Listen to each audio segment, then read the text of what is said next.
Hey everyone, welcome to day 24 of Math 133. So today we're going to be looking at the Chapter 10 project, and then if we have time, we'll start working on the sample final exam. Uh, I know, it's mid-November, but with the Thanksgiving break, the final is coming up soon. So, okay. The Chapter 10 project is going to start on page 574. Here in Canvas, if you click on the Chapter 10 project, it'll bring you to this page. There's a StatCrunch file for the random levels of significance for question number 1. So you want to click on that and then sign into StatCrunch. So that's in Canvas. Um, okay, but on page 574 is our Chapter 10 project. So um, here we go. So again, we're talking about candy. So the candy's long gone, right? But um, we're still going to use the data that we gathered from it to do some hypothesis testing. So hypothesis testing is what we're covering is all of chapter 10. So you can find information on how to do hypothesis testing for singular proportions on page 262 in your exam notes packet. Uh, and then hypothesis testing for means on page 263.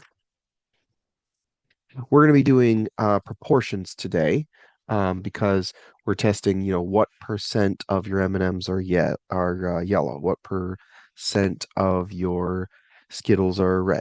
Okay, so uh, all of this stuff, page 262. Okay. Use the StatCrunch file, so the one that I pointed to, and in at that link to generate two different random levels of significance. We'll do data, sample, choose levels of significance, and then a sample size of 2. Okay. So if you come over here to Canvas, click on the Chapter 10 project, click on the random levels of significance file, that'll bring you to this. So it's just a whole bunch of different alpha values. Okay, you'll remember that alpha is the error, right? It's uh, the white space in our confidence intervals. Okay. Uh, and in this case, we want our result to be smaller than alpha. Okay. So, anyway, so basically, for question number 1, you just pick 2 of these at random. Okay. Now I don't want you to just pick them yourself because, well, that's not random. We've talked about bias. So we're going to go to data, sample, data, sample, and then you're going to select which column, which is levels of significance, and then number of samples will be 2.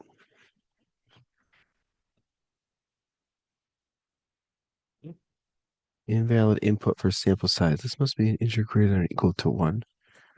Oh, wait. Oops, not number of samples. I don't want that. Sample size is 2. Number of samples. There we go. And it just puts it here. So it just picked 2 of them at random for me. The 2 that it picked for me are actually very close to each other. That's interesting. Um, 0.67, 0.65. Okay. And we'll just put them here in our levels of significance. Okay. So those levels of significance, those go from like 10% all the way down to like 1%. Okay. I've said before that like I like when I'm building confidence intervals from chapter 8, I like to have my confidence at 90% or maybe 99%. So that means my alpha will be 10% or 1%. So I like these. These are good choices here. Okay. Now that you've got those two, we're going to use this level of significance for M&Ms. We'll use this one for Skittles. Okay. So testing a claim with M&Ms. So which M&M color had the highest count in my sample? If there's a tie, just pick one. So I'm going to need my data that I collected way back in October, or well, I guess it was early November, but from our candy project for M&Ms, my highest was orange.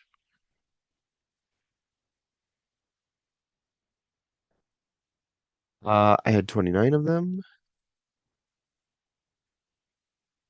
out of a total of 145. Okay. P hat is X divided by N, which in this case, 29 or 145.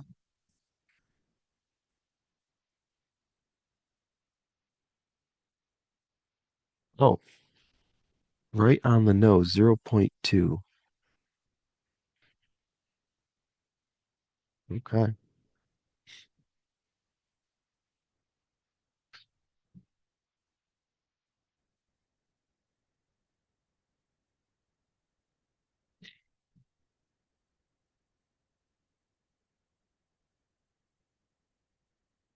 All right, so 20% of mine were orange. Interesting.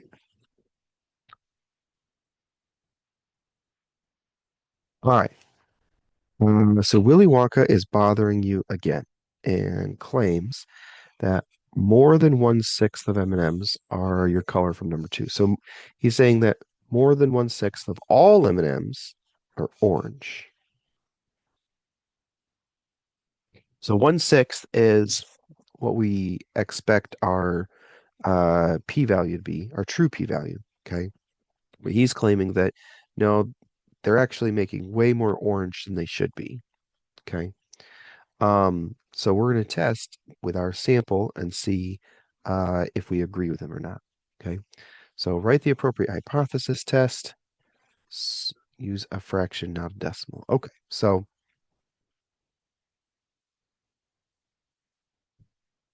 for our hypothesis, we're going to have two hypotheses, right? We have the null hypothesis and the alternative hypothesis. Okay. And you can write H1 or you can write HA. Okay. Either way is fine. Okay. But the null hypothesis is always going to be equals. P equals. Okay. And it's not P hat. We know what P hat is. P hat is the value from our sample. P hat is an approximation for what the true proportion is. And the true proportion is P. Okay. So he's saying that it's more than 1/6. We don't write more than 1/6 right here. Okay.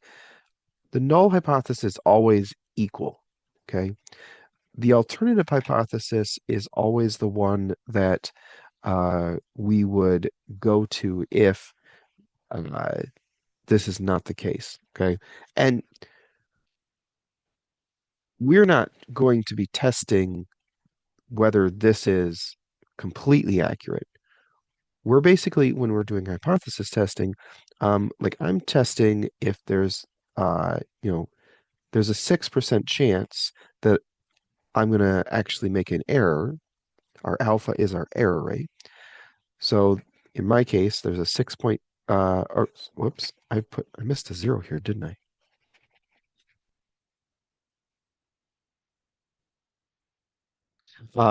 There's a 6.7% chance that I'm actually going to make an error. And we'll talk about the errors in a second, okay? But if my p hat is very far away from this value, then there's no chance that this is the case. And that's where we go with the alternative hypothesis, okay? Um, okay. So for the alternative hypothesis, there are a couple choices. Okay. So when you're doing these hypothesis tests, there's 6 steps that we're going to write out. Okay.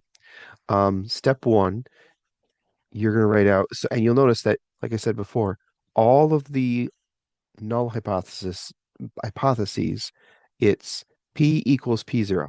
And P0 is whatever guess you're testing. So Willy Wonka, in this case, he's saying it's 1/6. It could be whatever number it is, okay? Um, but for the alternative hypothesis, we'll test either a less than or a greater than. Those are one-tailed tests. And the one-tailed tests for left and right are really going to act very similarly. Um, so if you see the word more than or less than, greater, uh, those are one-tailed tests, either a left or a right. Okay. A two-tailed test, the steps are going to be the same-ish. Okay. But your results will be a little bit different. And it depends what you're testing. Okay. For a two-tailed test, you'll use that if you see the word different or not equal to. Okay. Why does that matter? Well, with a two-tailed test, our alpha, which is this shaded area here, um, is split. And so each side, the error is a little bit smaller. I don't know if you can see it, but like this p-value right here is the shaded area. It's the same p-value here, except they've basically split it in half, shaded a little bit here and a little bit here. Okay. So that matters when you are testing your hypotheses. So, and this is something you'll address even before you collect any data. Do I care if uh, the number is bigger or smaller, or do I just care if it's different? Okay. So, uh, so why does this matter? So, like, for example, if I'm testing to see if um, this commercial that I'm putting out is going to be worth the money, is it going to actually do what I want? Is it going to lead to additional sales, right? I want to know what percent of people are going to buy my product because they saw my commercial. Okay. So if I was doing that, um, I want more people to buy because I've got this commercial running than if I just didn't do any advertising, right? People might still come and buy stuff from my store just because, they need something. They I don't know, it's a grocery store maybe, or it's a hardware store. People need stuff, they come to my store, okay? But by having that commercial, I'm hoping more people come, okay? Not less. So in that case, I want to do a one-tailed test and I'm looking at greater than. Okay. On the other hand, um, there are times where like, okay, I don't care if it's more or less. I just want to know if it's different. Okay. So anyway, for this particular case, he's claiming that it's more than. So that word right there tells us, okay, we need to use greater than for our alternative hypothesis. And this is not greater than or equal to. Equal is the null hypothesis. We want to know that P is greater than 1/6. And really, this is saying actually that P is much larger than 1/6. Okay. So anyway, that's actually what we're testing. But uh okay. So everybody should have the same answer for question number 3, which is this guy right here. Although you could put H1 here if you don't want to put HA. I don't care. Okay. I mean, by having H0 and H1, it feels like, oh, the next one is H2 and then H3. Well, no, you never have multiple alternative hypotheses. If that was the case, you would want to run multiple separate experiments. Okay. So, Mm. Next page is page 575. Verify whether all the requirements to conduct an appropriate test of the hypotheses have been met. So we need to check and make sure that the central limit theorem is happy with us. So we need to check random, independent, and normal. Okay, so we're not going to say yes given because we didn't have random somewhere in the question, but we know that it is random because every candy had an equal chance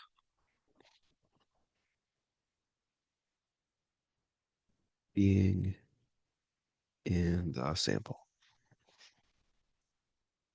or the bag when we're, the your bag of candy was the sample. So independent. And these steps, by the way, these are the exact same steps that we would be doing if we were checking to do confidence interval, right? And that's because the central limit theorem, as if you satisfy the central limit theorem for doing confidence intervals, it's the same requirements for hypothesis testing. Uh, so for this, we want to check 20n is less than n. So my N was 145. It's how many M&Ms were in your bag.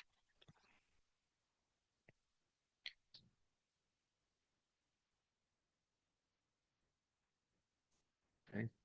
Um, so in your calculator, 20 times whatever your sample size was, is that less than all M&Ms?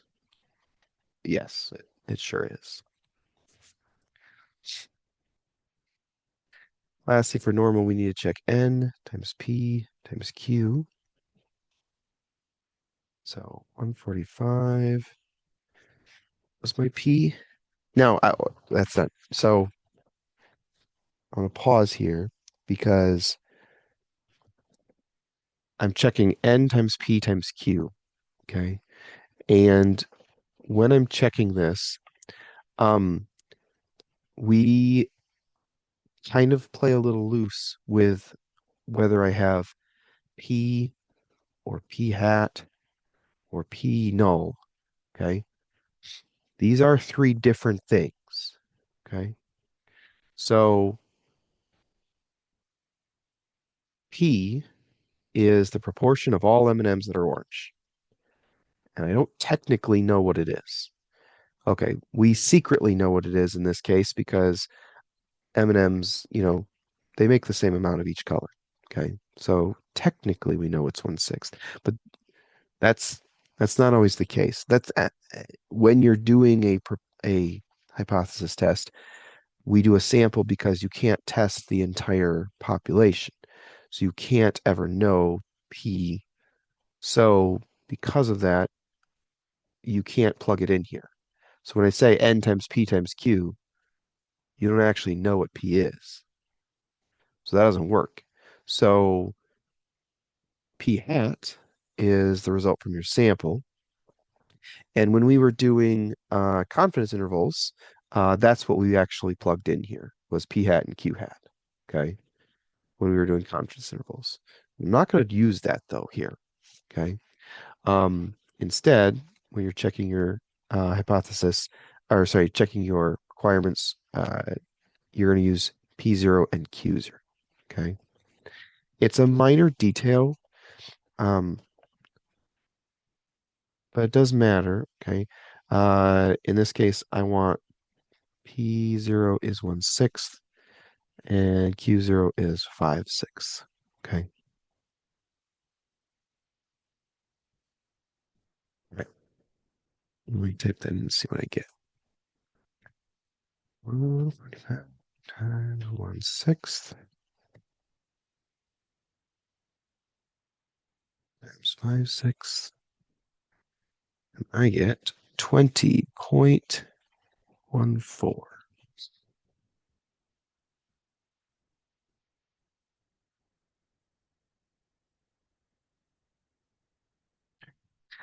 And that is bigger than 10.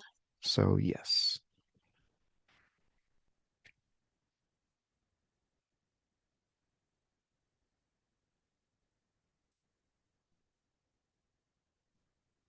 Now, when we were doing confidence intervals, if we had a P0 or Q0, we would have used that instead. But for confidence intervals, you don't use those. You don't use a null p because you're not testing to see what the p-value is. You're just saying like, okay, give me a range for where p would land. So it's a minor detail. You don't have a p0, but you would have used it if you could have. So,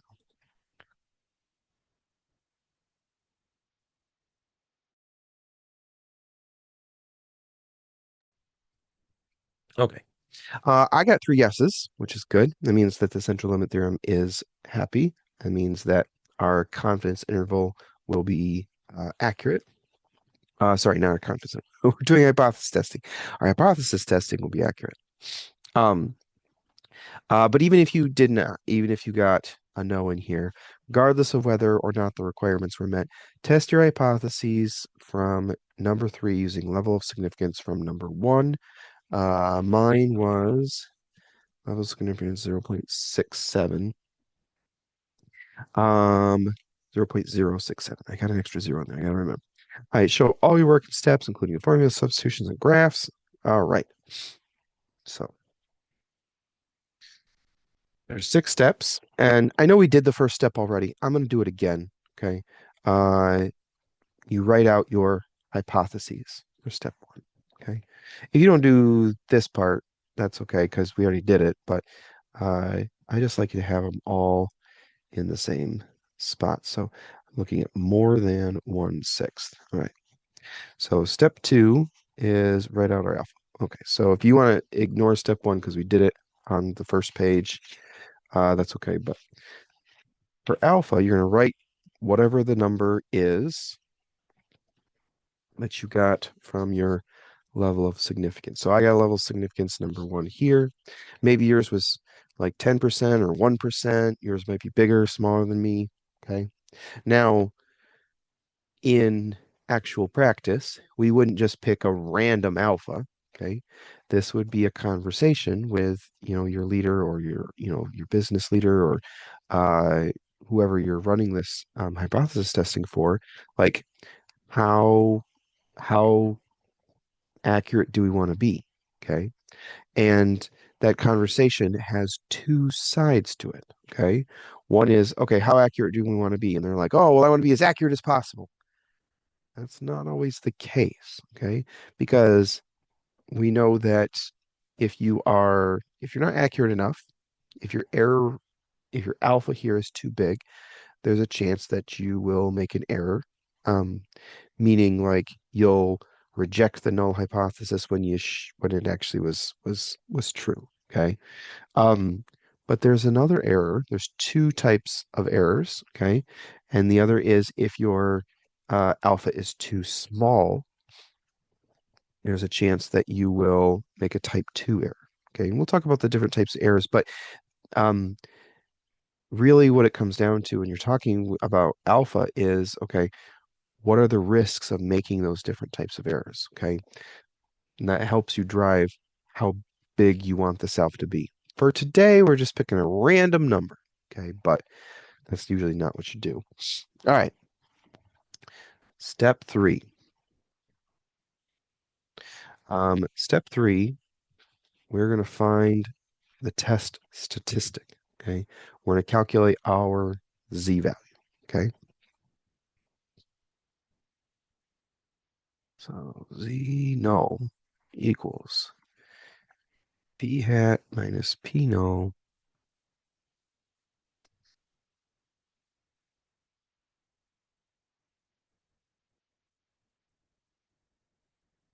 All right.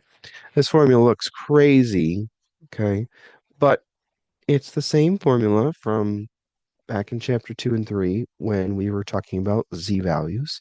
It is your value that you have minus the mean, okay, divided by the standard deviation, okay?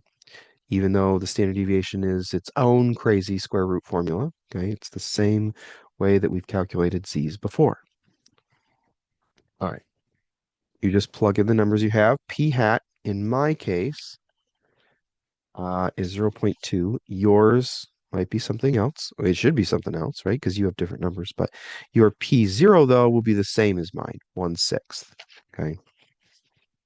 Now, I don't love the idea of having fractions inside of fractions. It's going to get a bit messy, okay? So I'm going to do 1/6 as a decimal. What is 1/6 as a decimal? 0.167. 1667. Okay.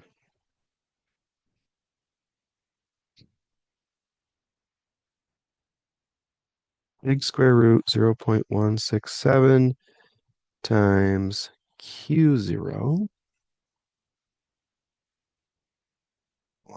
minus 0.1667 is 0.833.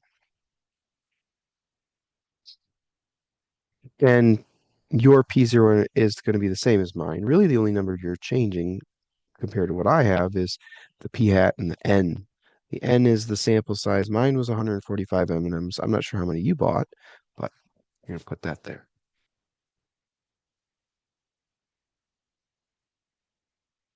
All right, and we're going to put this whole crazy thing in the calculator.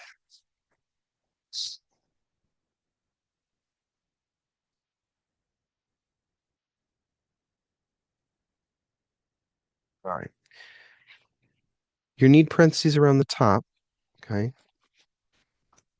So 0.2 minus 0.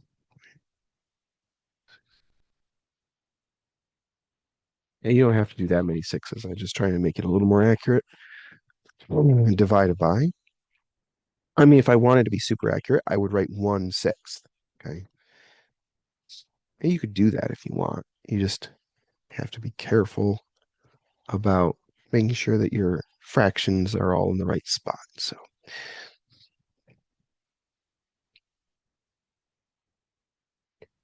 times 833 divided by 145. And I get Z is 1.0769. Okay. Now that's mine, but hopefully you get something I've just been in that having range. the Z stat, that in StatCrunch. Sorry, So say that again. I've just been having them get that in StatCrunch. Yeah, and that's fine. Yeah, You okay. can do that as well. I'll show you how to do that in a second here.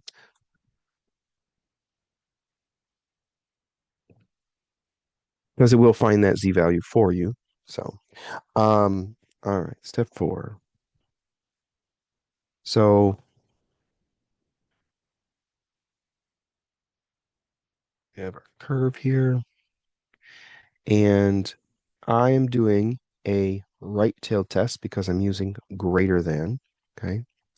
And I'm basically going to calculate this p-value.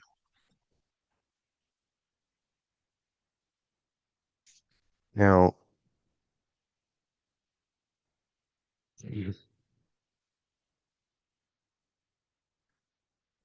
so I'm listing out all the different p's here. This p-value is not the same as this one. There is a p-value that is going to come from this z that we have on our normal curve, okay? We remember that anytime you have a z, so here's my z0 right here. Anytime you have a z value, it corresponds to a probability under the normal curve that your true value is more than that or less than that or between those two different z values, right? But that p value is not the same as p, okay? Um, yeah, you should pick some other letters, right? This is why we use the Greek letters and stuff. We run out of letters. We shouldn't be using P for this and P for this and P for this. So, but anyway, um, to find that P value, we need StatCrunch. Okay, so we're gonna come over here, StatCrunch, help us out. All right, so we're gonna go to Stat and then I'm in the wrong spot. Yeah. C stats. Okay. So stat, Z stats, one sample with summary.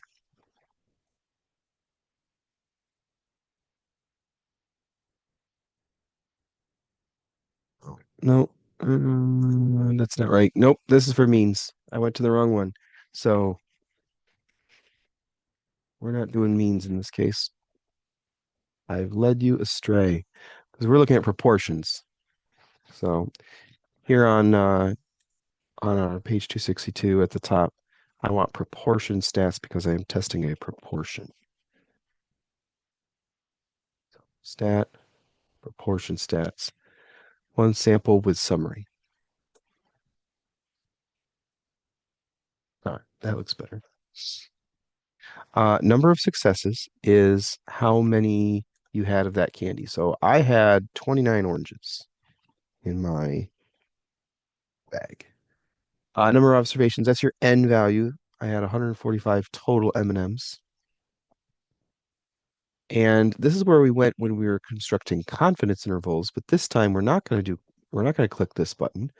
We're going to leave it on hypothesis testing, and we're going to put in what our p-value here is, our p0. So p0, not the p-value. We're trying to find a p-value. Mine is 1.667. Okay. So you're going to use the same for me because we're testing if it is more than 1/6. But we're going to switch this to greater than, right? And then show the critical value.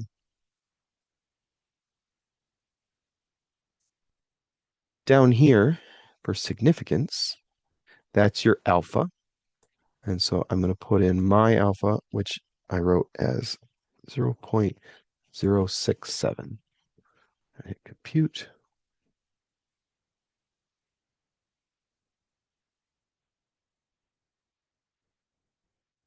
So here's my z-stat value. Okay. Now you'll notice that doesn't perfectly match with the one that I got from Desmos, and that's okay. You can do it either in Desmos or you can use the one from StatCrunch. Okay, either is fine. All right. Um, and then I got my p-value, which is right here, 0.143.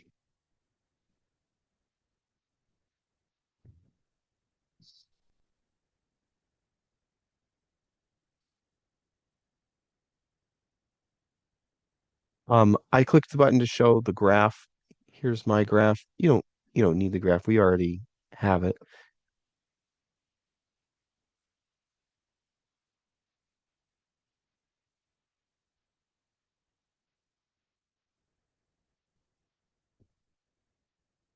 So now I've got my p-value.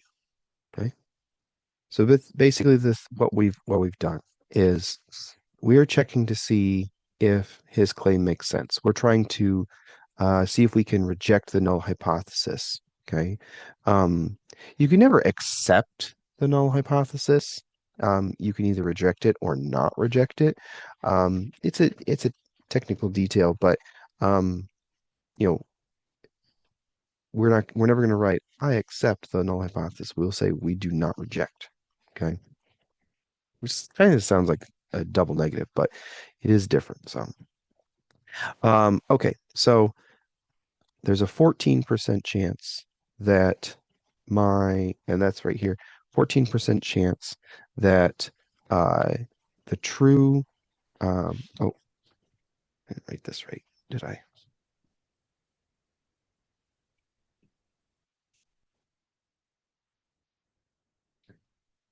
The true p-value is greater than 1/6.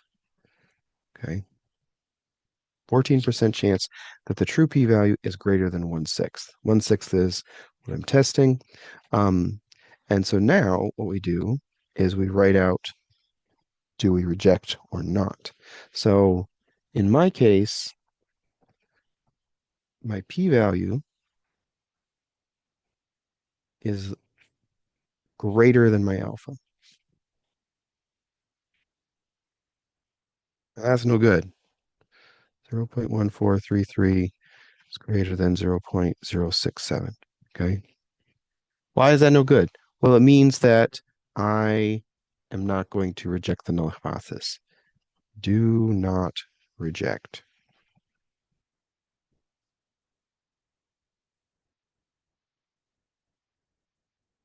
The alternative hypothesis is usually something we kind of want to have happen. I know in this case it doesn't really make sense because, he's claiming that something weird is going on. But um, in most cases, the alternative hypothesis is something you're hoping for. Like when I was talking about like a commercial earlier, you want more people to buy your stuff. So in my case, there's a 14% chance that actually less people will buy my stuff. And so that's not quite high enough. Okay. Sorry, when I say high enough, that's not quite below the alpha. My z value is not high enough. My p value is too high. Um, anyway, so your p value is going to be different from mine, okay? Because you used a different bag of candy and a different significance level, okay? But the thing is, you're going to follow the same steps that if your p value is bigger than alpha, you do not reject the null hypothesis. If your p value is less than alpha, like it says here, if p-value is less than alpha, reject the null hypothesis. Okay. Lastly, step 6, we'll write out our conclusion. And this part is our interpretation, right? So it's going to be in English. So you're going to write either there is or there is not. It's going to be the exact same sentence. It's just, do you have a not in the word in the sentence, or is it just there is? Okay. There is not sufficient evidence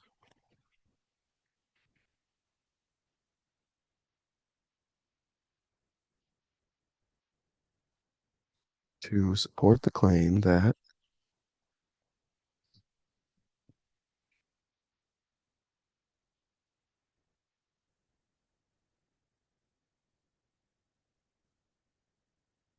more than 1/6 of, and here right out what the population is, all M&Ms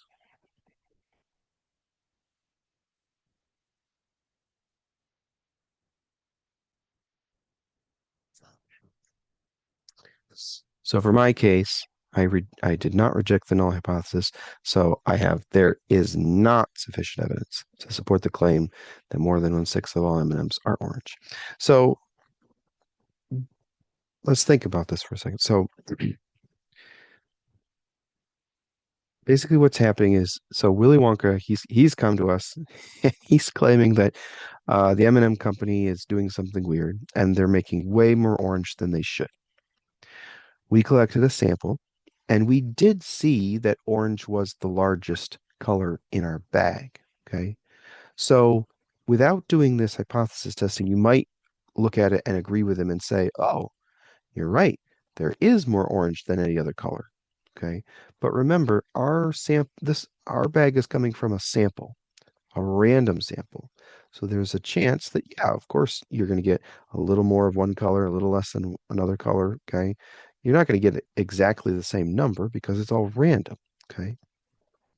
Um, in order to support his claim, though, we need to be seeing that way more than 1/6 of the orange of the M&Ms are 1/6 are orange. Okay. We don't want to be making decisions on something where it's close. Okay. So anyway, after we so he's right that our bag had more oranges than others. Okay.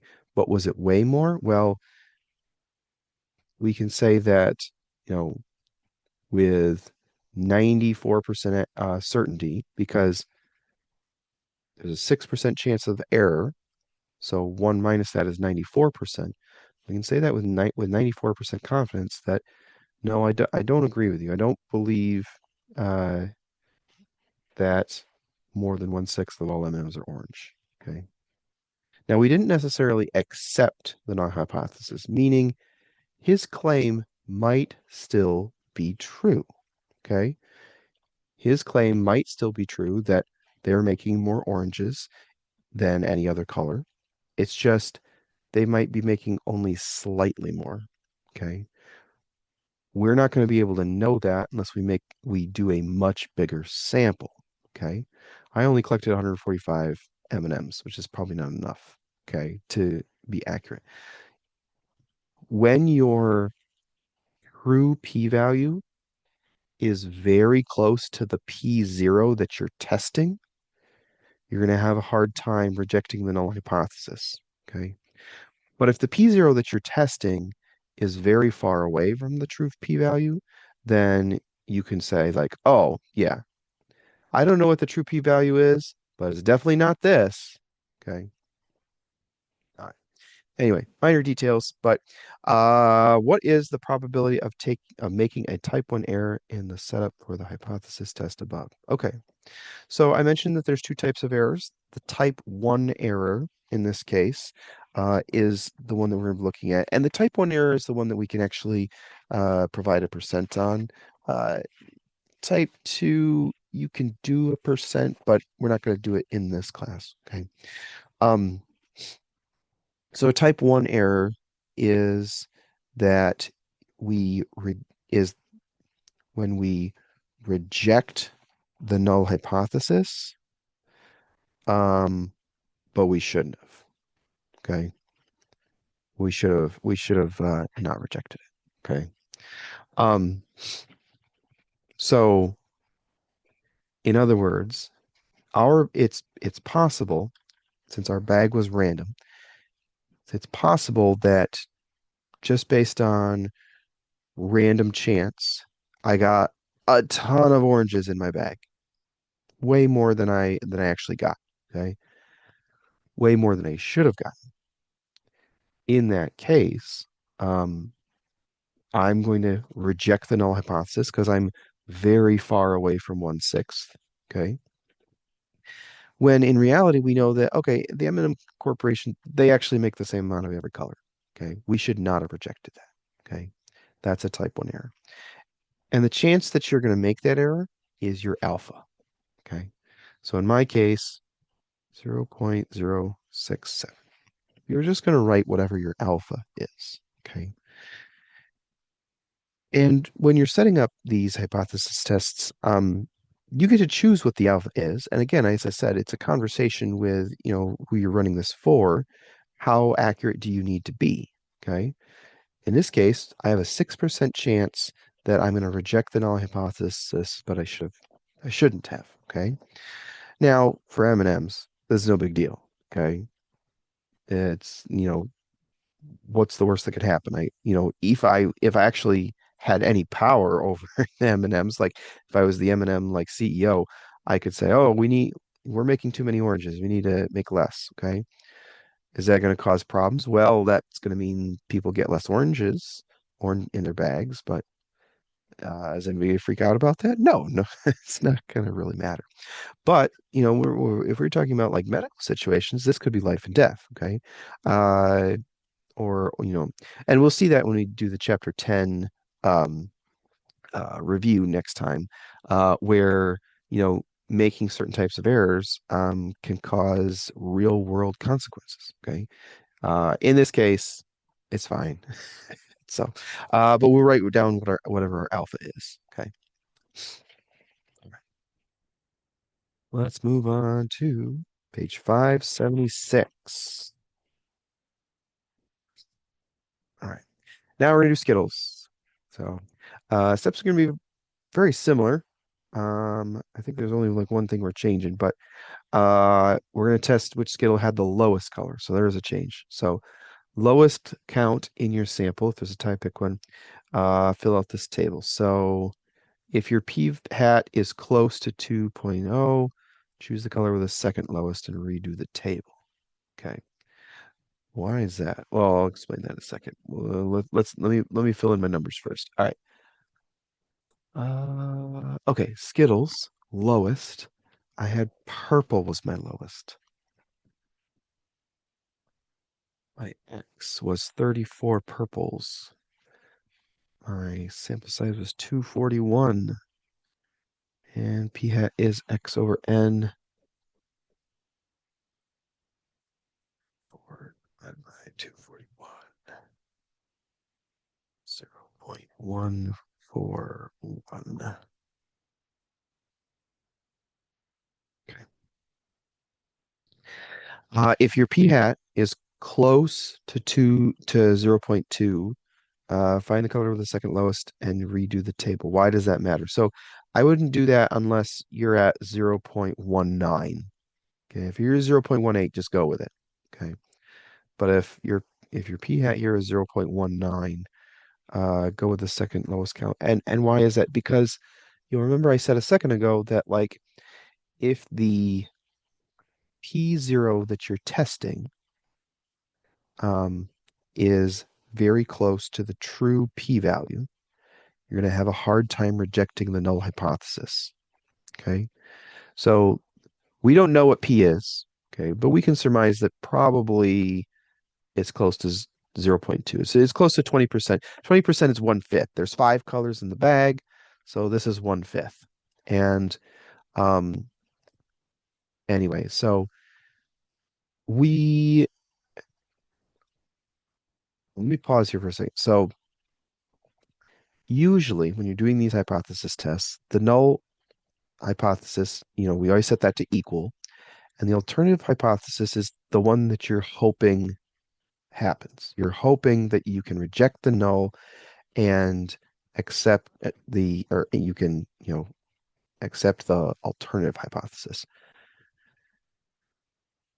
It's not always the case, but like if I was, testing a new drug, I want that to work. I want that new commercial to work. I want to be able to say, okay, the alternative hypothesis, the null hypothesis where everything's static quo, everything's equal is not true. I can reject that.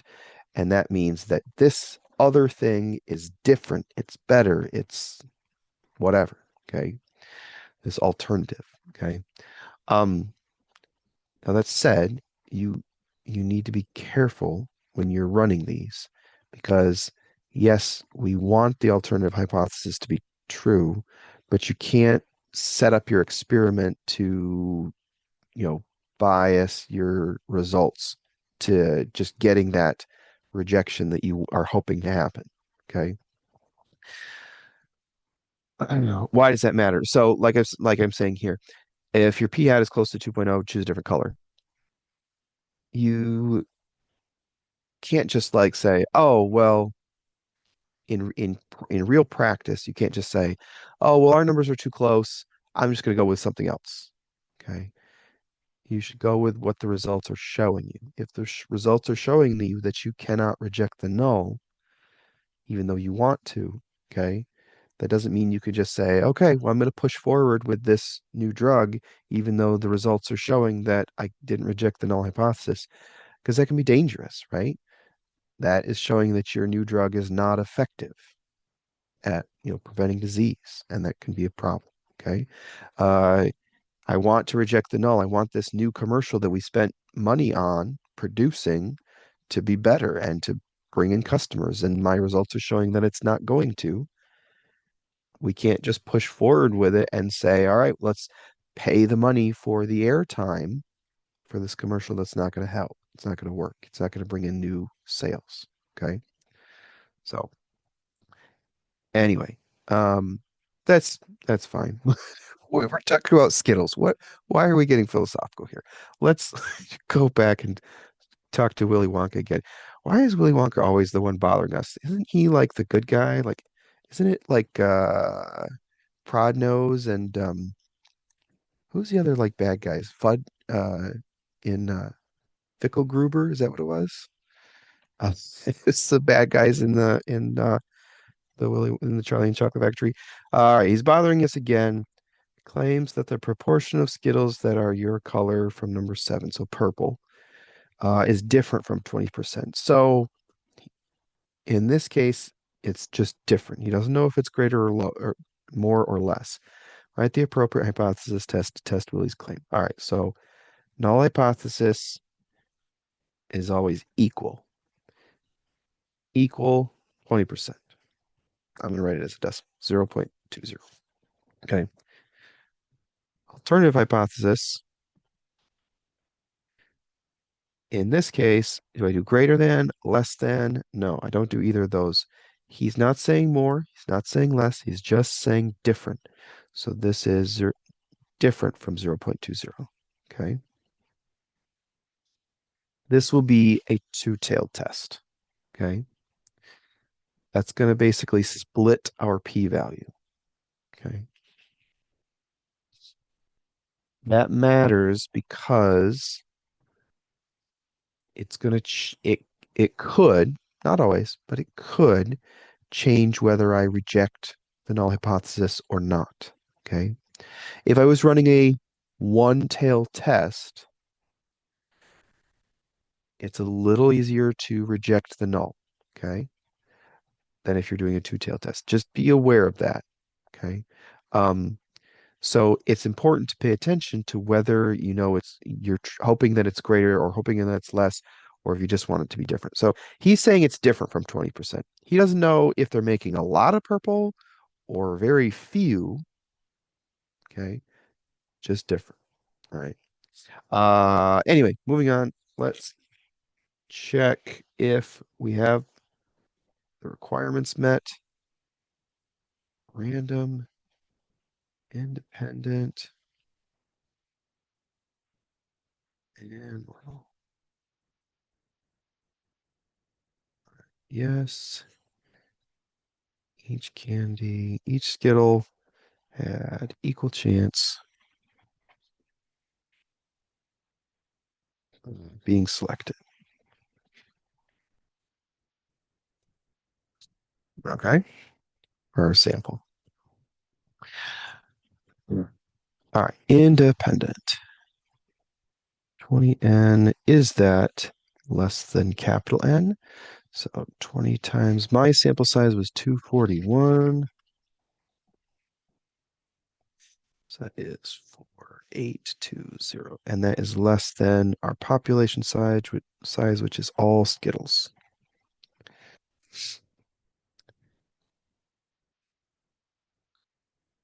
All right. Lastly, for normal, we check n times p times q, and I'm going to put the nulls on there so we remember this is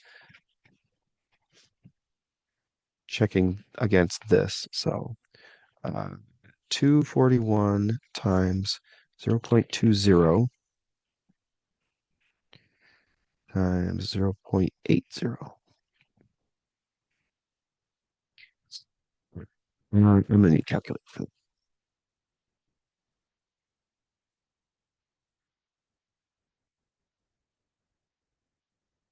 38.56. And that is bigger than 10. So yes. Oh, and this is a yes as well. I got 3 yeses. Hopefully you guys got 3 yeses. Hopefully you got did anybody get a no on normal? I'm curious.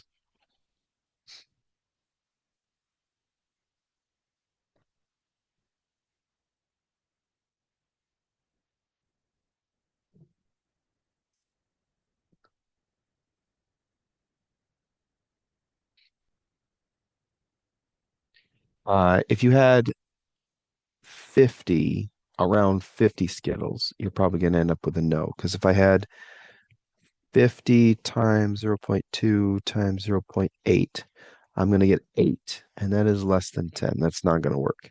It's fine. We're going to be able to finish this assignment, but it's not going to work for hypothesis testing. Your results are not going to be accurate. So, if you only bought 50 Skittles, like that's fine. You can still do the assignment. So, uh, so yeah, I'm curious if anybody got a no on normal, or if you got a no on random.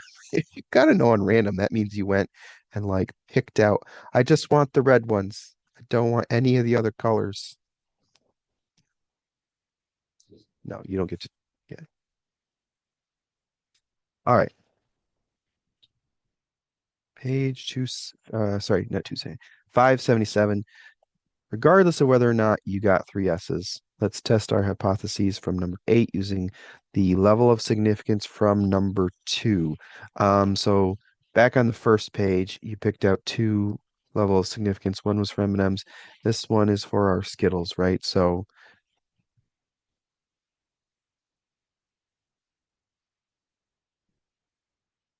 right, alternative hypothesis, P is not equal to 0.20. Our alpha in this case, so step 2, alpha equals 0.065. That's the one I had. You're going to have a different alpha, okay? But that's fine.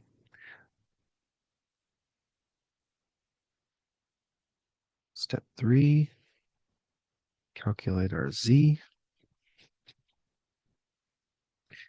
Right, so it's p hat minus p0 over big square root p0 q0 n. Plug in our numbers here. All right, what was my p hat? P hat for my Skittles is this. Everybody should be using P0 of 0.20. Why? Because that is the number we are testing against, because that's the number that Willy Wonka came and argued about. And he could have been testing it against a different number. It didn't have to be 20%. He could have said 21 or 19 or 25, okay?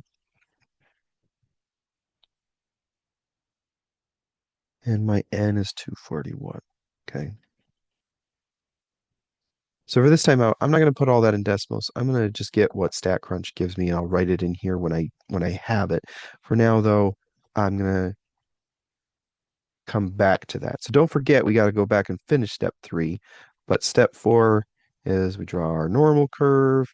And if it was a one-tailed test, I would shade one side. In this case, I'm shading two sides here because it is a two-tailed test.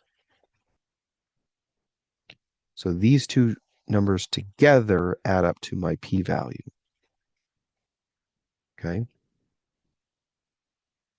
So this is z, and this is z. Well, this is negative z0.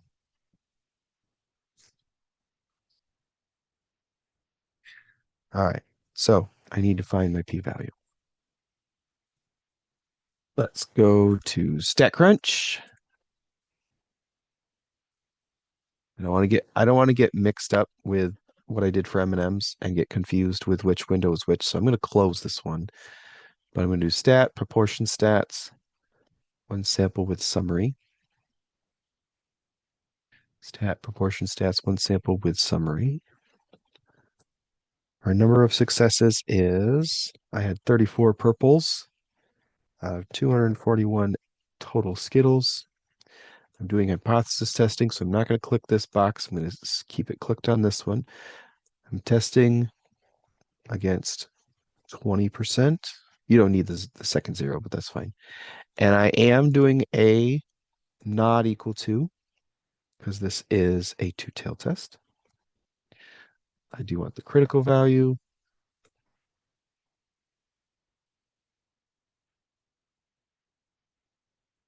I'm not sure if I want that.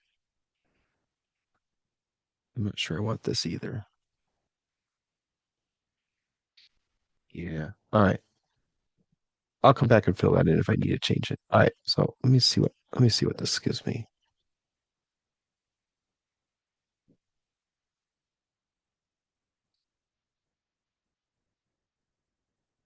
Yeah, I don't think I want that checked.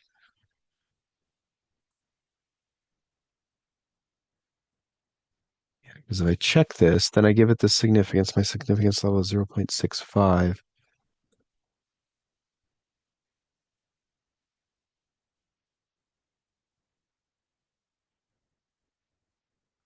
Yeah, that's not what I want. All right. I don't want this critical Z checked, because that's just confusing.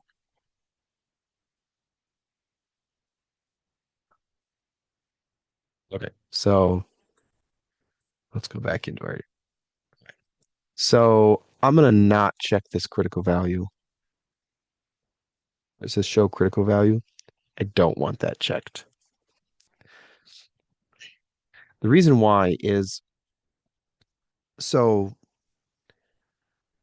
when you're doing these hypothesis tests, we are in step 5, we're comparing our alpha to our p-value.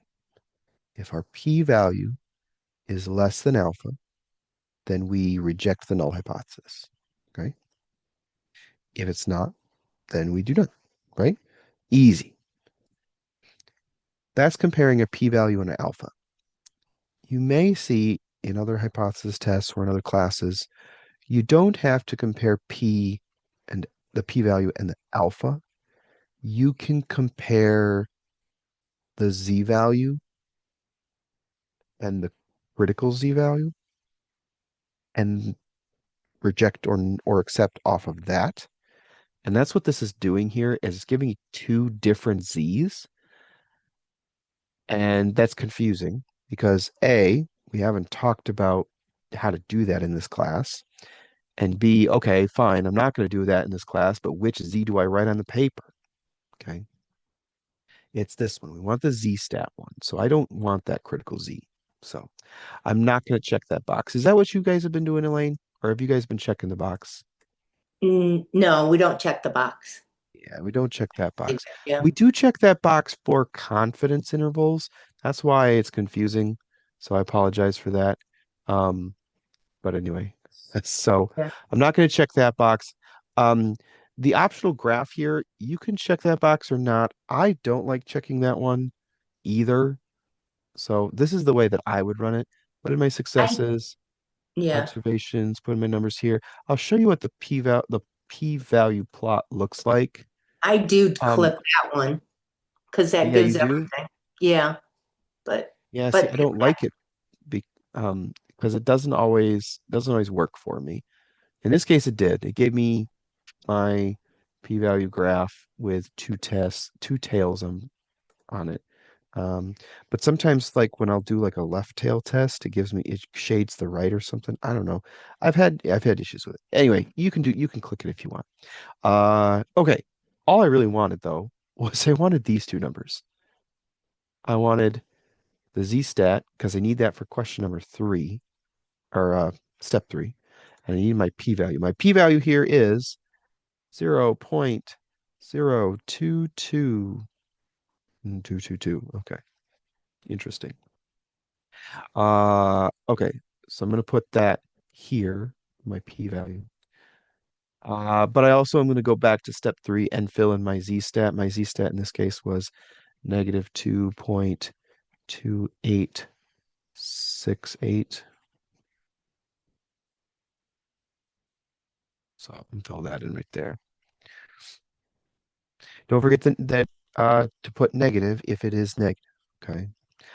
I know that in this case it doesn't matter because we're doing a two-tailed test. So this would be negative 2.2, and this one over here would be positive 2.28. So, but all right, step 5. We compare our p-value and our alpha.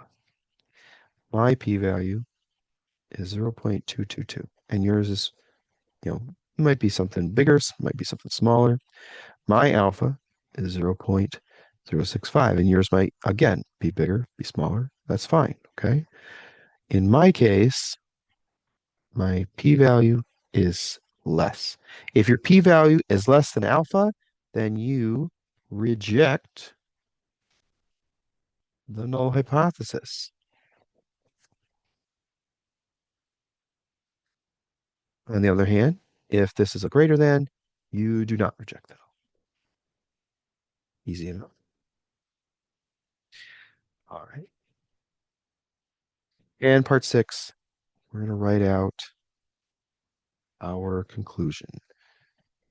There is or there is not sufficient evidence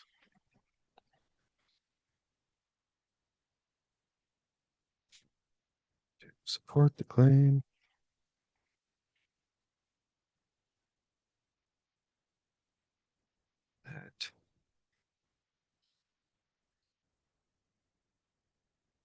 see.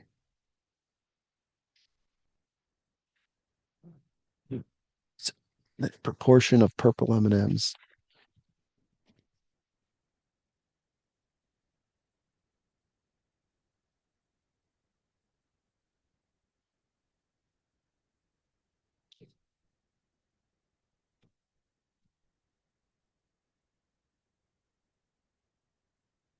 Well, not purple. I said purple M&Ms. There's no, yeah, there's definitely not 20% purple M&Ms. There's no purple. There is sufficient evidence to support the claim that the proportion of purple Skittles is not 20%. Let me read this and make sure this makes sense. There is sufficient evidence to support the claim that the proportion of purple Skittles is not 20%. Yeah, I'm good with that.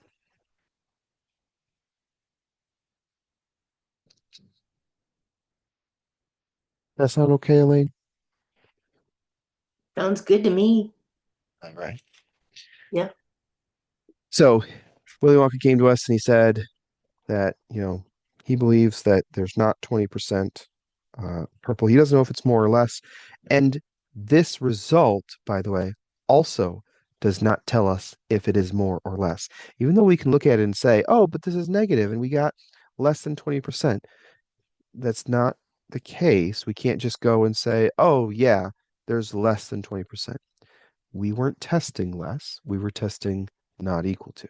That would be a different test, a different hypothesis that we would have to run to test if it was less than that. Okay. So just be aware of that. It does matter. Okay. All we know is that it's not 20%. It could be more, technically. Okay. Um, anyway, we know that though it's not 20%. All right. So now that I've done that, which test had a higher chance of a type 1 error in the setup? So the chance of type 1 error is your alpha. So for M&Ms, let's go look and see. Question number 1. I had an alpha of 6.7% of 6%. And this was also 6. So 0.067, 0.065. Mine are very close to each other, but really all that matters is which one is bigger. Okay. This number you have here is the chance of making a type 1 error. In this case, I had a 6.7% chance of making a type 1 error. Here I had a 6.5%. This one is smaller, so this one was slightly smaller. The M&M one was slightly higher. So you're basically going to circle whichever of these numbers is higher. If number 1 is higher, then M&M's is higher. If number 2 is higher, then it'd be Skittles. All right. Which test had a higher chance of a type 1 error in the setup? Wait, question 12. Which test had a higher chance of a type 1 error in the setup? That's the same question. Exactly the same. Which Maybe test had a maybe higher you can chance of type a type? 2. Okay, so you think she missed Maybe. writing this was okay, but that's Yeah. Um,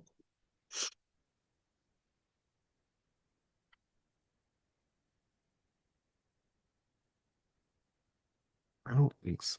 So um I pointed out to Alana uh this summer that it used to be type 2. So uh when we were in this project in previous classes, this question was asking about type 2s.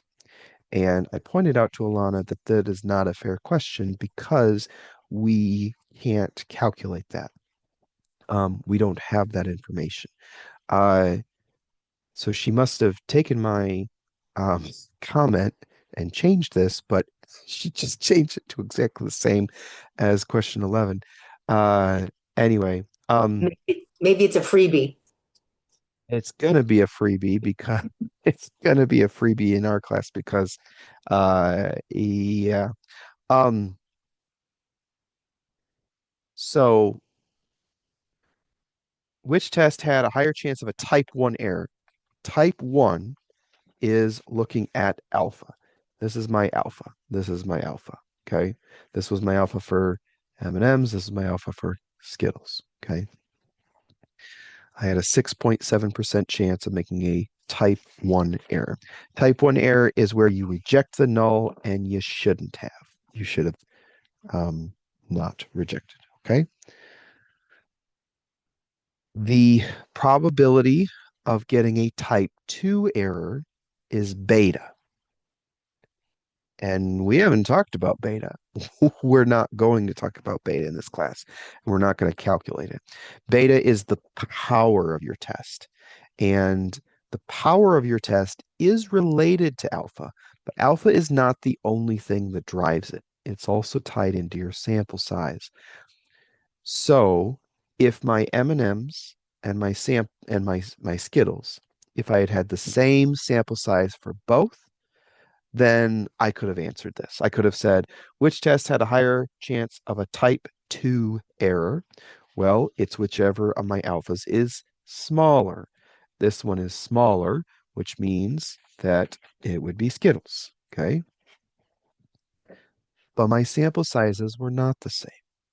My sample sizes in this case, my M&Ms, I had 145 M&Ms and I had 241 Skittles. I had many more Skittles. Not twice as many, but almost twice as many Skittles. Okay. That means my Skittle result is going to be a lot more accurate. A type 2 error is where you do not reject the null, but you should have rejected it. Okay. In that case, it's you'll notice that my alphas, in my case, my alphas were very close to each other. This one was smaller, but my sample sizes were not close to each other. My Skittle sample size was much bigger, almost twice as big. So if I was actually going to calculate my beta, for at least for my case, my M&Ms had a higher chance of a type 2 error. And it is possible for that to happen, where you have a higher chance with the type 1 and a higher chance with the type 2. Okay.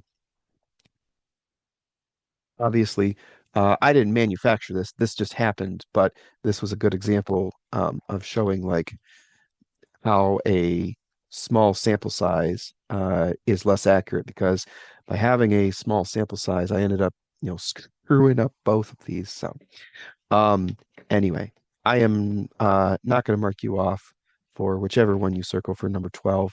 Um, I believe that what Alana was trying to get us to choose is the uh, whichever one had the smaller alpha, you would circle that. But again, that's only if your sample sizes are the same. So okay, sorry about all that.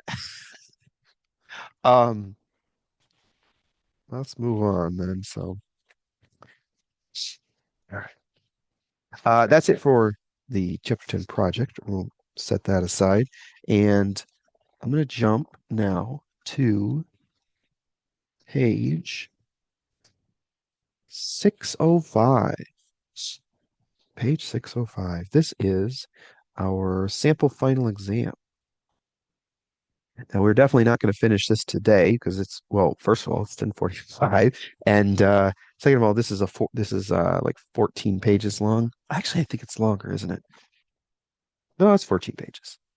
Um, the chapter 10 project we just finished, that was 4 pages. So we're going to do just this first page today. We'll shoot to do another page on Thursday if we have time. If not, we'll work on it next week and the week after.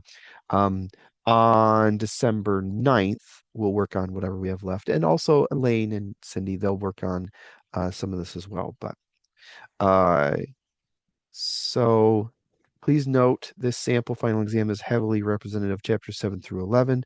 Make sure you study the cumulative review worksheets also. The final exam will similarly be a little more heavily representative of chapters 7 through 11. Not completely though.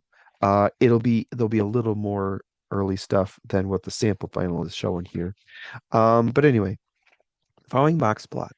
Shows the percentage of a state's representatives who are Hispanic according to the 2020 census. So we have the West, South, Northeast, and Midwest. Answer the following. What was the shape of the distribution for the South region? So here's the South region,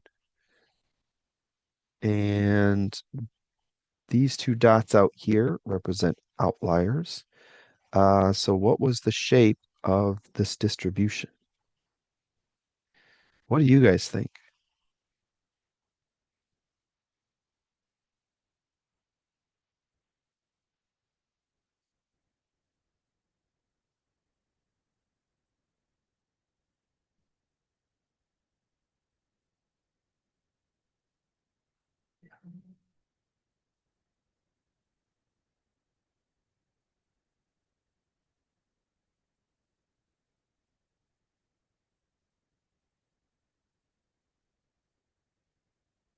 Is it skewed right?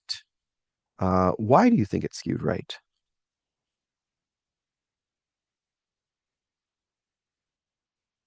And we're just like, oh, but I just was guessing.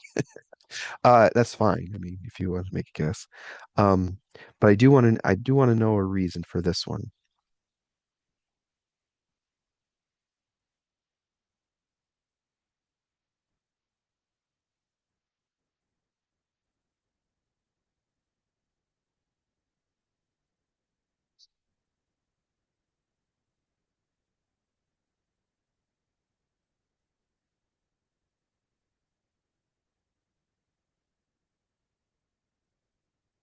If your reason was you just wanted to throw out a guess, it's fine. I'll take that. So, uh, this one, oh man, we were struggling on the last question on the last project.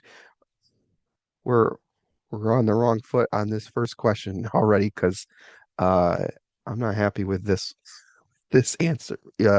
I'll go. I agree that it could be skewed right because we've got these two outliers and they are off to the right. But you'll notice that the box here on the left is really big and the tail here is really big. So I would have also accepted skewed left. Um, I know. Why didn't you yeah, pick we that why didn't we do west? Yeah, I one? don't know. West or Midwest would have been a I lot. know. All right. Well, uh, yeah, without the mean and the median, I mean, we know the median without the information from the mean, knowing like how much these outliers pull it up. I don't know. Because it's definitely, I mean, it's not symmetric, but if your mean and your median are close, then that's what you would circle. So I have no idea. I'm not gonna mark you off for question A. That was a rough. All right, let's see if we can get a little better here. Based on your answer from part A. Oh God. All right. So Andrew wanted to go with skewed right because of the outliers. So we have two outliers way off to the right. We'll go with skewed right. Based on your answer from part A, which would be the best measure of spread and center to report the Hispanic percentage of the South region? All right. Um, so if it is skewed, we want to use the median and the interquartile range. Okay. If it is not skewed, you want to use the mean and the standard deviation. So I'm not going to circle that one because that's not the answer. But if it was symmetric, I'd use this one. Okay. We've been using mean and standard deviation all through chapters 7 and 8 and 9 and now chapter 10. We've kind of left median and interquartile range in the dust. Okay. You use this one when you have a skewed population. But we saw in chapter 8 that if your population is skewed and you take a sample and it's a big enough sample, you can treat it as a normal distribution. The sample distribution is normal, and the normal distribution is uh, symmetric. And so you can use the mean and the standard deviation. Why don't we just stick with this though? Well, mean and standard deviation have more power. I know we just got off of a question saying we're not going to talk about power, we're not going to calculate beta, but beta is the chance you make a type 2 error.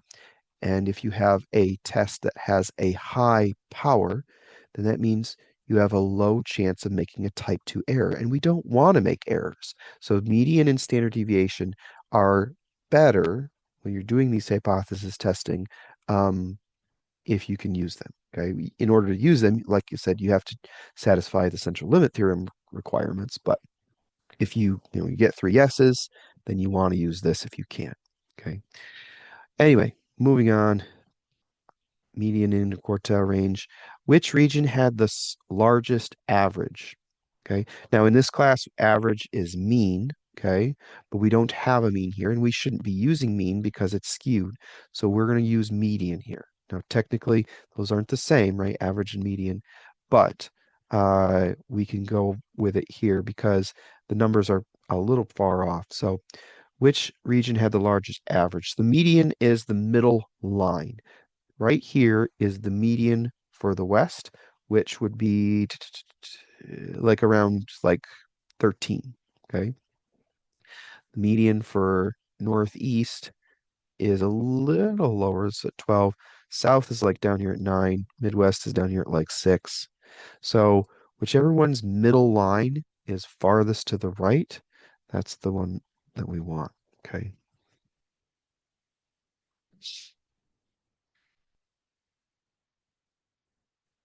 Which region had the smallest range? The range is from the minimum to the maximum. Okay. So largest range would be west. That's way far apart. Okay. Which one had the smallest? Now, be careful because it looks like it's the south, but it's actually from the minimum to the maximum. And these two dots out here represent outliers. These are still part of the data set. So this is not the maximum right here. The maximum is this number over here. So the Midwest had the smallest ranges. Hopefully that makes sense. It's good.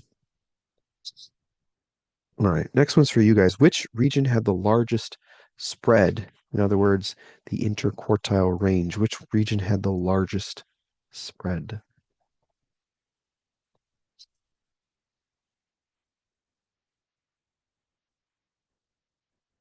West. And we know that because, yep, thank you, Chanel. Thank you, Andrew. It's the width of the box part. Okay. The width of the whole thing is the range. The width of the box part is the interquartile range. All right. 50% of Northeast states had Hispanic percentages above what? So 50% is the median. So we need the median of the Northeast. Median is this middle number right here, and it looks like it's around 12.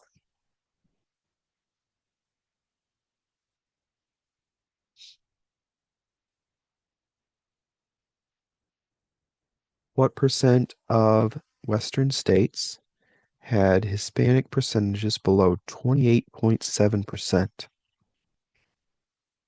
28.7%. So which percent of Western states had Hispanic percentages? So this is the x-axis. Our Hispanic percentages are on the x-axis.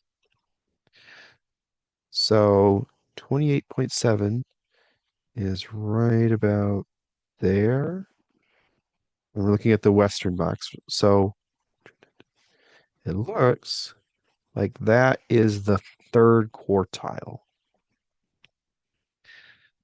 So what's the answer here?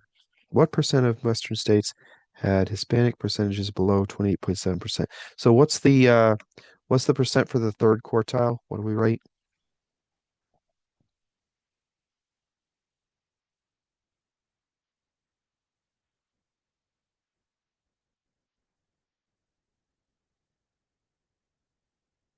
What percent corresponds to the third quartile?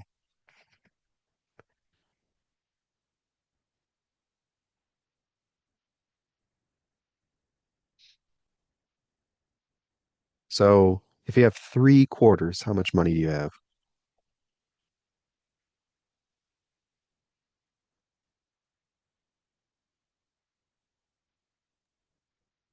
75. She said we got three 75. You quarters. got it. Thank you, Nina.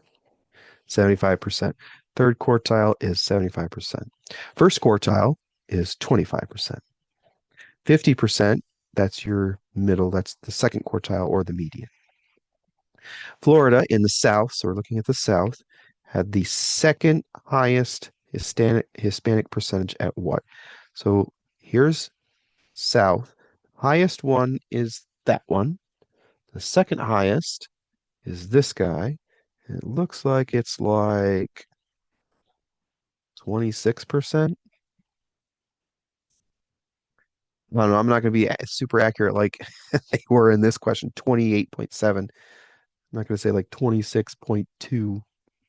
Yeah, it's somewhere around 26-ish. All right. Okay, that's the first page, and we're going to stop here. Okay, we'll come back and we'll work on more of this next time. Uh, don't forget to submit your Chapter 10 project, and I will see you guys on Thursday. Elaine will see you tomorrow.